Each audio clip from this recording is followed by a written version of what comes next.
Ал саламатсыздарбы балалар? Бүгінгі біздің өтетін жаңа сабағымыздың тақырыбы отарлау және ұлт-азаттық қозғалыс және соның ішіндегі сабағымыздың тақырыбы сырымдатылу бастаған ұлт-азаттық қозғалыс 1783-1797 жылдардың аралығындағы көтеріліс.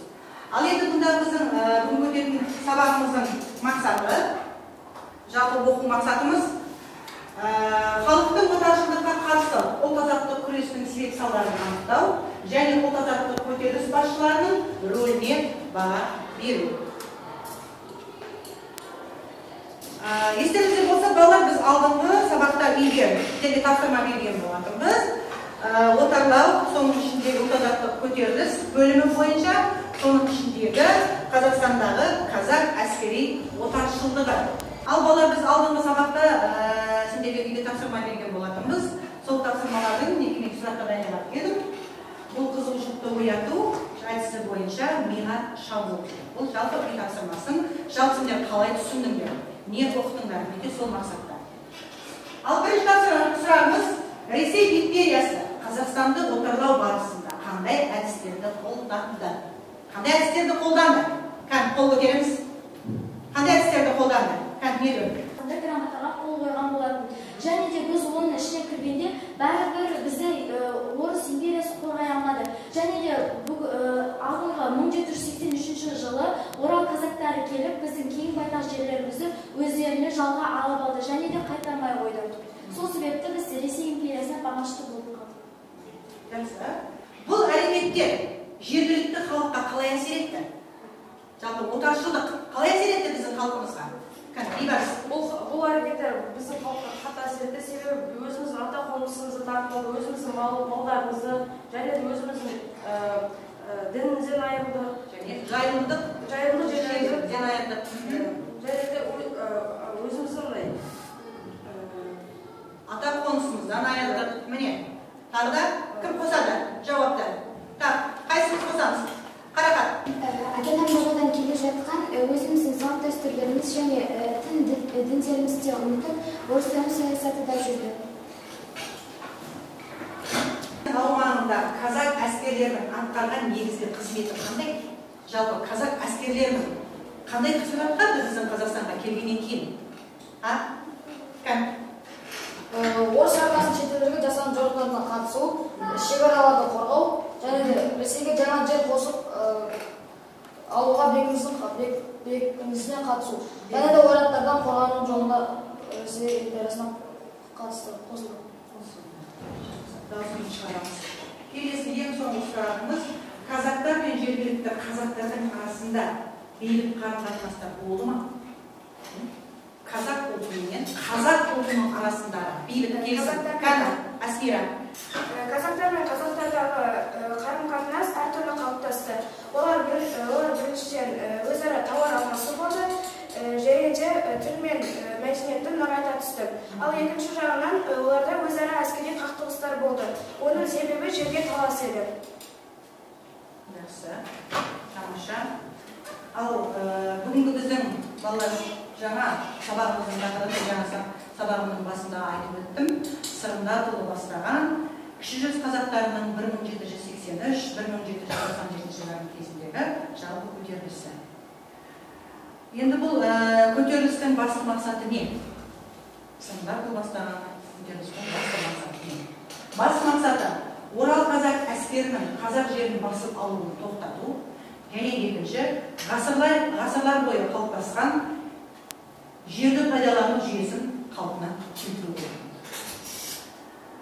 Көтерілістегі басты оқиға Сырымдатылу бастаған 1778 жылы Сырымдатылының балалары Орал қазақтарының қолынан қайтыс болады. 1783 жылы Сырымдатылының қазақ әскерлерімен алғашқы қақтығысы болады.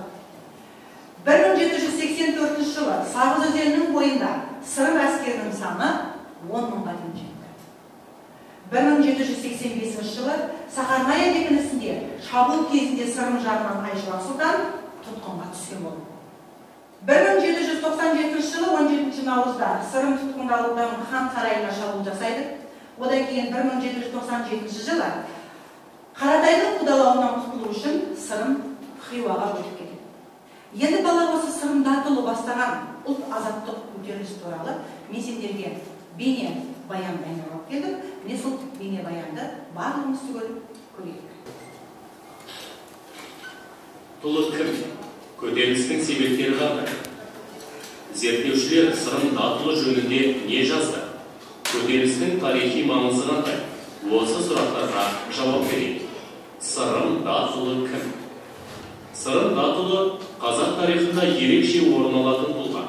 Ол тек қазақ даласына ғана емес, сол кездегі қазақ даласымен көршілес өзбек, қырғыз, түрікмен елдерімен түркі тілдес халықтарға аты шыққан тарихи тұлға. Қазақтарды енді ғана бодандыққа ала бастаған ресейліктер қазақтың Сырым батыры жайлы хабарға ерекше мән беріп отырған. Сырым Датұлы қорғаған кіші жүз қазақтарының құқықтары. Ең алғашқы төменгі әкімшілік басқару құрылымы ең алғаш рет қазақ даласындағы хандық басқарудың орнына кіші жүз аумағында халықтың өзін-өзі басқару түрі халық жиналысын енгізді. Халық жиналысына көшуге патшалық Ресейді көндіріп, отар болған қазақ даласында алғаш рет Ресей заңына емес, қазақтардың ата-бабасынан қалған ережелерінің қазақ ауылдарына шабуыл жасап, малын айдап әкетуіне тосқауыл қойды. Қазақтар Жайық өзенінің жағалауына қоныстануға мүмкіндік алды. Көтерілістің себептері қандай? Біріншіден, шекара шебінің ішкі жағына уақытша өткен қазақтарға қойылатын талаптар қатайып айналды. Зерттеушілер Сырым Датұлы жөнінде не жазды? Михаил Дяткиннің Сырым туралы зерттеуінде туған елі Сырымның жан-қиярлық ерлігін, кемеңгерлігін, шешендігін ерекше қастерлеген. Оның ел ішіндегі дау-дамайға жасаған әділ төрелігі турасында халық жадында көптеген аңыздар сақталған. Яков Гавердовский Сырым Датұлы өзінің байлығымен де халық алмызуған отарлық езгіге қарсы көтеріліс болды. Патша үкіметін қазақтармен санасуға мәжбүр етті. Патша үкіметі қазақ руларына Жайықтың оң жағасына өтуге, мал жайуға рұқсат етті. Ал балалар, бізге тараймыз. Жалпы Сырым Датұлы туралы бейнероликті барлығымыз көрдей көріп, көптеген мағлұматтар алдық деп ойлаймын. Ал енді осы сендерге, осы жаңа санат бойынша мен топтарға тапсырма дайындап келдім. Мен сол тапсырманы сендерге бөліп беремін. Сол бойынша әрқайсымыз берілген тапсырма бойынша ортада талқылап, соны баяндап береміз. Ал бірінші топ Орынбор тобы, екінші топ Жайық, үшінші топ Жетісу тобы. Бірінші топ сіздерге тапсырма көтерілістің себептері және көтерілістің басталуына түрткі болған жағдай. Осы тапсырманы топ болып орындап, жалпы осы екі сұраққа жауап береміз. Жайық тобы сендерге көтерілістің мақсаты және көтерілістің болған уақыты.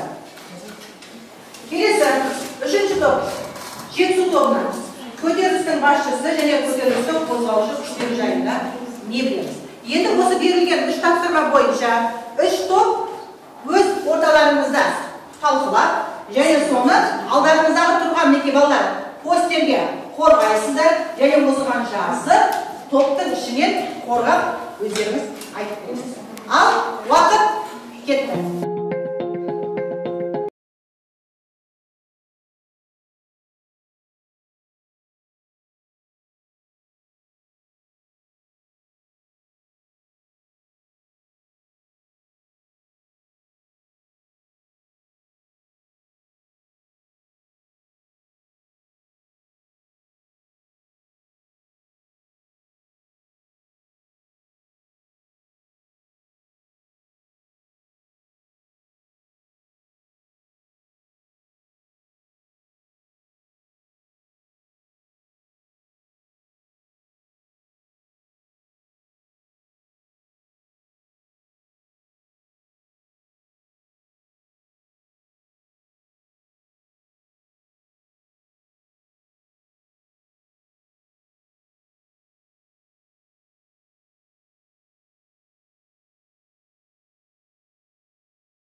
Бастаймыз, жоқ? Көтерілістің себептері шекараға өткен қазақтарға деген талаптар мен заңдар қатая түсті, және де Орал қазақтары әскери іздеулерін тоқтатпады. Бізде үшінші себеп Нұралы ханның андай беделінің төмендеуі және де Нұралы ханның қолшоқпарға айналуы. Және де бізде екінші сұрақ түркі болған жағдай қазақтардың Шырайлы деген жерлерін тартып алуы және де 4.000 астам ауылын күштеп тартып алуы. Тартып алуы жалпы біздің осы көтерілістің басталуына осы себептер үлкен не болды? Түркі болды. Солай ғой? Жақсы, тамаша. Көтерілістің мақсаты және көтеріліс болған уақытта. Ортаға алып сөйлейміз. Көтерілістің мақсаты бірінші шекараға уақытша өткен қазақтардың талаптары тым қатаңдай түсті. Екінші, Орал қазақ әскер тарапынан бұрынғысынша дала төсіндегі әскери іздестірулер тоқтатылмады. Үшінші, Нұралы ханның өзі мен жерінің беделі түсе берді. Және де олар отбасындағы адамдар мал шаруашылығын өз пайдаларына айналдырды. Және де қазақтың жайылымдық жерлерін өздеріне қайтан алу мақсаттарында болдыңыз. Оның болған уақыты 1782 жыл мен 1783 жылы орыс қазақтардың 4000-нан астам жылқысын айдап әкетті. Сөйтіп қазақтар жайылымға жер таппай Жалпы ұлт азаттық көтеріліске шықты. Міне, осының негізі. Жақсы, отырамын. Келесі, көтерілістің басшысы және көтерілістің қозғаушы күштері. Үшінші топ, жетісу тобы. Көтерілістің басшысы Сырымдатұлы Айшуақ, Қанатбай Сұлтан, Тіленші батыр және де Барақ батыр. Көтерілістің басты оқиғалары ол жайықтың оң жағалауын Орал қазақтары кепілдікке алуы және де 4000 сиыр жылқысын алып айдап кетуі. Келесі. Және де Орал қазақтары қазақтардың жайылымға жақсы өзен бойларындағы жақсы жерлердің бәрін тартып алды. Және де 10.000-нан астам малын айдап кетті. Қиын қыстау кезінде олар қыстап шығармаймыз деп бүкіл ұлт азаттық көтеріліске шықты. Жақсы балалар. Неге балалар мен қазір сіздерге топтық тапсырма беріп отырмын. Мен топтың ішінде мен қазір сіздерді бағалап өтсем. Мына жерде неге бірінші топты мен қазір орынбор тобын айтатын болсам, неге орынбор тобында неге бүгінгі бір берген тапсырма бойынша неге Бейбарыс өте жақсы жауап беріп жатыр. Аяжан және Ақназар. Ал қалған оқушыларымыз ары қарай қазір берілетін тапсырмаларымыз көп, соған кішігірім жалпы дайындалып отырмыздар. Ал екінші мына топқа 3 оқушы өте жақсы рахмет. Екінші жайық тобында берілген тапсырмасы көтерілістің мақсаты және көтеріліс болған уақыт деген берілген тапсырмаға неге Қарақат, Асмира және Еркебұлан өте жақсы жауап берді. Ал қалған оқушылар қазір келесі тапсырмаға дайын отырмыздар. Сіздер де жауап бересіздер. Келесі үшінші тобымыз жетісу тобы. Сіздерге берілген тапсырма көтерілістің басшысы және көтерілістің қозғаушы күштері деген тақырып берілген болатын. Топтың ішінде неге белсенділік танытып отырған Меруерт және Әбдінәлі, сосын кім жауап берді жаңағы? Сабина. Бірақ Сабина сен постерді алып шықтың, бірақ жауап бере алмады. Енді қалған оқушыларға келесі тапсырмалар берілді. Сол тапсырмаға бізде атсалысайық. Екі оқушыға жақсы, өте жақсы деген бағамен. Әдісіміздің атауы ойлан, жұптас, бөліс деп аталады. Бұл жерде қазірдегі балалар қарап отырсаңыздар 7 түрлі сұрақ беріліп тұр. Осы 7 түрлі сұрақты мен қазірге қоямын. Қай топ осы 7 сұраққа жылдам, ойланып және бөлісе отырып өзінің жауабын бере алады екен. Кәнекей, мен бастаймын. Бірінші сұрағымыз көтеріліс қамтыған аймақтар мен елді мекендер. Ол бүгінгі біздің Сырымдар жылы бастаған ұлт азаттық көтеріліс тапсырмамыздың ішіндегі алынып отырған сұрақтар. Ал кім жауап береді? Аяжан. Көтеріліс қамтыған. Көтеріліс Елек, Қобда, жем, ойыл және де сағыз өзендердің алқаптарын қамтиды. Алқаптарын қамтиды. Тағы да мекендері толықтырып өтеді. Кішкене сұрақты толықтырып өтейікші. Көтеріліс елі қота, ойыл, жем және сағыз өзендердің аяқ алабын қамтиды.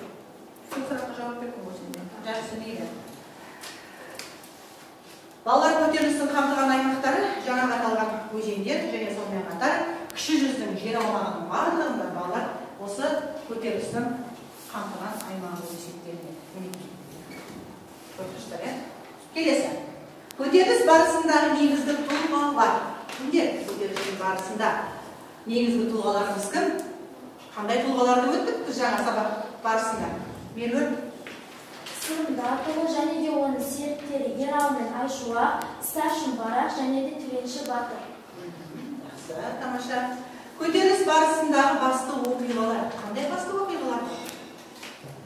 Көтеріліс барысындағы басты оқиға. Не болды? Атымай. Көтеріліс барысында 10 мыңнан астам мал тартып алғаннан кейін олар тыныш жата берсе, олар одан бетер қысымға салып жақсы жүріп тартып алушы еді. Сол үшін Сырымдатұлы бүкіл халықты жинап от азаттық көтеріліске шықты. Тұлғаға мінездеме беру. Бұл жерде біздің қаудай тұлғамыз Сырымдатұлы. Ал Сырымдатұлы туралы қандай мінездеме берер едіңіздер? Қандай мінездеме берер едіңіздер? Асмия. 18-ші ғасырдағы ағылшын журналисті бұл жай былай дейді. Сырым Батыр жігерлі, ақылды және тұлғалы жерінде ол айлалы ерекше тұлға деп айтады. Деп өзінің сөзінде айтып өскен екеме. Басталуына қандай оқиға себеп болды? Ұлт-азаттық қозғалыстың басталуына тағы да не себеп болды балалар? Меруерт. Орал казактары жайықтың оң жағалауын тартып алады және де бағана мәлім айтқандай 4 мың әскерін айдап кетіп, содан бері қазақтар аш қалып жұрт басталып кететін еді. Сондықтан ұлт-азаттық қозғалысқа шыға бастады. Толықтырасың ба? Жарайды. Ол айдаған кеткеннен қоса, малдарын жайықтың оң жағындағы бекеттегі жайылым жерлерін қосып алып, қасына 4 мың жылқысы алып айдалады. Содан оқиға ұлт-азаттық қозғалыстың басты оқиғасы осы кезден басталған екен. Келесі. Барон Ливингстон реформалары және кіші жүзде хан билігін жою әрекеттері қандай болды? Ливингстон дегеніміз барон Ливингстон реформасы. Қалғандарыңызға жауап берейік, балалар. Барон Ливингстон Орман губерниясының бастығы болды. Және де ол қазақ халқына жарымжайсын ақкөңіл деген жағымды пікірде болды. Ал негізі ол барон Ливингстонның нағыз ойы ол Сырымдатұлыны әлсір етіп қазақ хандығын жою еді. Әлсір етіп қазақ хандығын жою еді. Басты мақсаты осы еді. Жеңілу себептері. Неліктен біздер жеңіліп қалдық? Сырымдатұлы бастаған ұлт-азаттық көтерілісте неліктен жеңіліп қалдық балалар? Қалған оқта жауап берейік пе балалар? Неліктен жеңіліп қалдық? Өздерінің тайпаларын жақтап әр жақтан таралып кетті. Тағы да кім толықтырады? Тағы кім толықтырады? Видеоге. Олардың өздері Сырымдатұлының қолдаған себептерімен және жақтап өздері ұлттарының бір-бірін қолдап Сырымдатұлыны Сырымдатұлына не істеп отырды? Сырымдатұлына қарсы шығып отырған жоқ па? қарсы шығып отырды. Сөйтіп Сырымдатұлы өзі Тағы кім толықтырады? Қарақат. Жасқа элиташылар болдырмау үшін Сырымдатұлының қайтыс болу және Орал қазақтарының әскерлерінің саны көп болды. Сандарымыз көп болуы, және біздер балалар қару-жарақтың аздығы, және біздің рулардың, жүздердің арасында кімді қолданады? Сырымдатұлын қолдамаушылар өте балалар көп болды. Сондықтан соңында біз естедік, жеңіліп қалды. Ал енді осыдан кейін Хиуаға барып жасырынған Сырымдатұлы 1802 жылы сол жерде не істеді? Қайтыс болған екен. Ал енді толықтырып өтейін. Бұл жерде неге көтерілісшілердің әр кезеңде мақсаттарының өзгеруі және сонымен қатар көтерілістің нашар ұйымдастырылуы. Көтерілістің нашар ұйымдастырылуы болғанда балар, біздерде рулардың арасында, жүздердің арасында сырымдатуының қолдамаушылар өте көп болды. Міне, сол қолдамауының себебінен бізде дұрыс қоғам ұйымдастырылды ма? Көтеріліс дұрыс ұйымдастырылды ма? Жоқ. Міне, нашар ұйымдастырылғаннан кейін осындай әрекеттер балар орын алып отыр. Келесі, қару-жарақтың аздығы. Бізде қару-жарақ өте қарапайым болды. Сол қарапайым болғандықтан осыда өте көтерілісте жеңілуімізге өте қатты әсер етті. Ең соңғысы руаралық қайшылықтар. Жаңа сөзімді бастағандай, рулардың арасында, жалпы жүздердің арасында, халықтардың арасында ауызбіршіліктің болмауы соңында осы көтерілісте біз жеңіліп қалдық. Ал енді жақсы балалар, экономикаша сабағымыз аяқталып қалды. Байқап отырсыздар, жалпы бүгінгі біздің сырнату бастаған ұлт азаттық көтерілісімізде берілген тапсырмалар бойынша 3 топтан өте жақсы дайындалды. Өздерінің деңгейінше жауап бердіңдер. Бірақ сол әр топтың ішінде мен тағыдан сіздерге бағалап өтейін. Мінекей орынбор тобында Айжан, Бейбарыс және Нұрмұхамед Ақназар өте жақсы деңгейде жауап бердіңдер. Қалған екінші жайық тобында Қарақат, Асмира және Еркебұлан өте жақсы бағалаймын. Және жетісу тобында соңғы сұрақтарға жауап беріп отырды Битөре және Әбдінәлі, Қарақат, Меруер және осы аталған оқушылар өте жақсы деп сіздерді бағалаймын. Ал енді қалған оқушыларымыз келесі сабақта дәл біз сырымдату туралы тақырыптың біз екінші кезеңінде. Сол екінші кезеңде осы тақырыпты жақсылап оқып, дайындалып келесің. Ал бұл балалар бізде кітапта 19-20 тақырып және 65 беттегі қарасаңыздар балалар кесте тұр. Сол кестені дәптеріңізге жазып. Дәптеріңізге жазып алыңдар ғой, кестелен жұмыс. Осыны келесі сабақта балалар аяқтап, бүгін жаңа өтілген сабаққа кейбір оқушыларымыздың түсінбей қалды ма, или басқа себептер болып тұр ма. Бірақ келесі сабақта мен сіздерден өте осы тақырыпты сұраймын. Келесі жалпы балалар кері байланыс. Сабақ маған ұнады, немесе ұнамады. Ондағы себебіміз не? Мен топта жұмыс жасадым және көмектестім. Мен бүгін кім туралы білдім? Мен сабақта өзімді қалай сезіндім? Деген сұрақтарға алдарында стикер тұр. Сол стикерге әрқайсымыз өзіміз бүгінгі сабақтан алған әсерімізді, сабақтан алған жалпы түсінігімізді сол стикерге жазып өтеміз. Мен түсіндім. Сосын тақтаға неге баларына жетіп, осы жерге өсемізден болады. Ал балалар, сіздерге көп-көп рахмет. Бүгінгі неге жаңа сабаққа атсалысқан оқушылар сіздерге көп рахмет. Сабағымыз балалар бүгін аяқталды. Қош, сау болыңыздар.